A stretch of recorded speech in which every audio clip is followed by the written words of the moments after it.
नमस्कार। आज बात करेंगे एक बहुत ही जानी मानी कहानी की। एक ऐसी कहानी जो हमें सिखाती है कि जब परिवार में जायदाद का बंटवारा होता है तो चीजें कितनी बिगड़ सकती हैं। यही सवाल तो इस कहानी की जड़ है ना? तो कहानी शुरू होती है चंद्रनगर नाम के एक गांव से। यहाँ 3 भाई हैं और उनके पिता के गुजर जाने के बाद उन्हें एक ऐसा फैसला लेना है जो उनकी पूरी जिंदगी बदलने वाला है। और बस इन्हीं शब्दों के साथ सबसे बड़ा भाई भीमा सारा कंट्रोल अपने हाथ में ले लेता है। और यहीं से शुरू होती है पिता की संपत्ति के एक बहुत बहुत ही ज्यादा नाइंसाफी भरे बंटवारे की कहानी। अच्छा, तो चलिए अब कहानी के इस पहले हिस्से को जरा और करीब से देखते हैं। यहाँ 3 भाई हैं, भीमा, ललन और सबसे छोटा भोला। और इनके बीच अब संपत्ति का बंटवारा होना है। अब देखिए, ये जो बंटवारा हुआ वो कितना चौंकाने वाला है। साफ साफ दिखता है कि कैसे बड़े भाइयों ने हर कीमती चीज हड़प ली और बेचारे भोला के हिस्से में क्या आया? सचमुच सिर्फ कबाड़, या कह सकते हैं बची खुची बेकार चीजें। लालच का इससे बड़ा उदाहरण क्या हो सकता है? भोला बेचारा अपने बड़ों की इज्जत करते हुए चुपचाप ये सब मान लेता है, कोई सवाल नहीं करता। लेकिन इसका नतीजा बहुत बुरा होता है।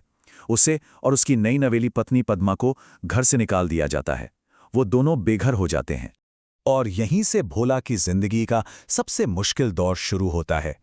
वो एक छोटी सी झोपड़ी में रहने लगता है। उसके पास है ही क्या, वही बेकार की संपत्ति और ऊपर से अपनी पत्नी पद्मा के ताने। पद्मा का जो गुस्सा है, जो हताशा है, वो असल में भोला को मिली विरासत की असलियत दिखाती है। वो उसे आईना दिखाती है कि उसके साथ कितना बड़ा धोखा हुआ है। और भोला को भी अब अपने भाइयों के दिए धोखे का पूरा बोझ महसूस होने लगता है। अब भोला की जो थोड़ी बहुत उम्मीद बची थी वो भी टूट जाती है। वो उन 4 पुराने सिक्कों को लेकर गांव के मुखिया के पास जाता है और मुखिया जी साफ साफ बता देते हैं कि ये सिक्के तो भाई किसी काम के नहीं हैं, ये अब चलते ही नहीं। लेकिन ठीक जब लगता है कि अब सब कुछ खत्म हो गया, सारी उम्मीदें टूट चुकी हैं, तभी गांव के मुखिया भोला की हालत देखकर पिघल जाते हैं और वो उसे एक सहारा देते हैं। एक ऐसा सहारा जो आगे चलकर सब कुछ बदलने वाला था। तो अब इस काम के सहारे भोला और पद्मा को कम से कम गुजारा करने का एक जरिया तो मिल ही जाता है। उनकी कहानी में ये एक छोटा सा लेकिन बहुत ही जरूरी मोड़ था। चलिए अब देखते हैं कि किस्मत कैसे पलटती है।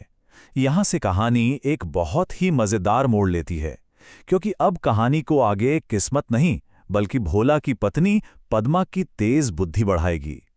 पद्मा फैसला करती है कि बहुत हुआ चुप रहना, अब जवाब देने का वक्त आ गया है। पद्मा को एक कमाल का आइडिया आता है।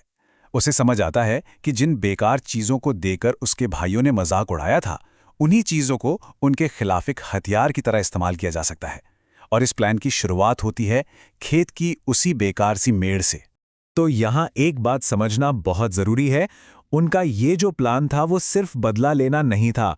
नहीं, ये तो अपने ही हक, अपनी ही संपत्ति के अधिकार का इस्तेमाल करके अपना सम्मान वापस पाने की एक बहुत ही स्मार्ट तरकीब थी। तो जब उनके प्लान का पहला हिस्सा कामयाब हो जाता है तो उन लालची भाइयों की तो हालत खराब हो जाती है। अब उनके पास पैसे की बर्बादी से बचने के लिए सिर्फ एक ही उम्मीद बची थी, और वो थी आम की फसल। और बस उसी रात भोला और पद्मा अपना आखिरी दांव खेलते हैं। वो पेड़ की जड़ काट देते हैं और पूरा का पूरा पेड़ धड़ाम से नीचे गिर जाता है। पेड़ गिरने की आवाज सुनकर भाई दौड़ते हुए आते हैं और दोनों को रंगे हाथों पकड़ लेते हैं और कसम खाते हैं कि अब इन्हें सीधा राजा के पास ले जाकर ही सजा दिलवाएंगे। तो कहानी का जो एक्शन वाला पार्ट है वो यहीं खत्म हो जाता है। भोला और पद्मा पकड़े गए। लेकिन असली मजा राजा के फैसले में नहीं है, असली सीख तो उनके कामों में छिपी है। तो चलिए अब जरा इसी को समझते हैं। और ये जो हुआ ना, इसे ही कहते हैं पोएटिक जस्टिस या काव्यात्मक न्याय। मतलब जैसी करनी वैसी भरनी।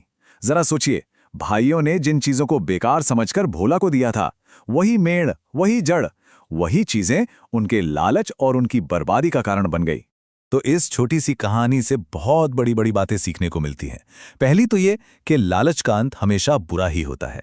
दूसरी ये कि अक्लमंदी और चतुराई भी किसी दौलत से कम नहीं। देखिए ना, जो चीजें बिल्कुल बेकार लग रही थीं, एक मेड़, एक जड़, वही चीजें जब सही हाथों में आईं तो नाइंसाफी से लड़ने का सबसे बड़ा हथियार बन गई। और आखिर में एक सवाल हमारे मन में रह जाता है। ये तो ठीक है कि भाइयों ने बहुत गलत किया, उनके साथ नाइंसाफी हुई। लेकिन क्या भोला और पद्मा ने जो किया, जिस तरह सब कुछ तबाह कर दिया, उसे सच में न्याय कहेंगे? या वो सिर्फ एक जैसे को तैसा वाला बदला था?